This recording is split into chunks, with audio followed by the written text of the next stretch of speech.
പൂരങ്ങളുടെ പൂരത്തിന് കൊടിയേറി ഇനി കണ്ണും കാതും തൃശ്ശൂരിലേക്ക്. പൂരത്തിലെ പ്രധാന പങ്കാളികളായ തിരുവമ്പാടിയിലും പാറേമക്കാവിലും ഉൾപ്പെടെ കൊടിയേറ്റ് നടന്നു. തൃശൂർ പൂരത്തിന്റെ ഘടകക്ഷേത്രങ്ങളിലൊന്നായ ലാലൂർ കാർത്യായനി ക്ഷേത്രത്തിലാണ് ആദ്യം പൂരം കൊടിയേറിയത്. രാവിലെയായിരുന്നു ഇവിടെ കൊടിയേറ്റ്.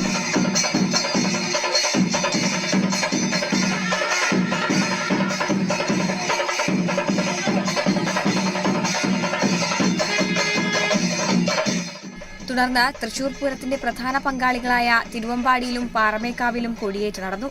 11:30 തിരുവമ്പാടിയിൽ തട്ടകക്കാർ ചേർന്ന് കൊടിമരമുയർത്തി.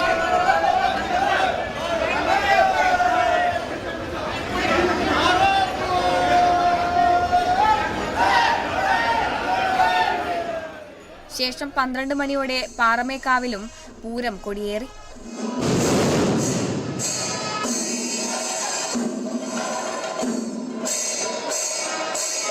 പൂരം കൊടിയേറിയതോടെ തൃശൂർ നഗരം പൂർണ്ണമായും പൂരാവേശത്തിലേക്ക് കടന്നു. 17 വൈകിട്ടാണ് സാമ്പിൾ വെടിക്കെട്ട്. 19 വിശ്വപ്രസിദ്ധമായ തൃശൂർ പൂരം. Kerala vision news, Thrissur.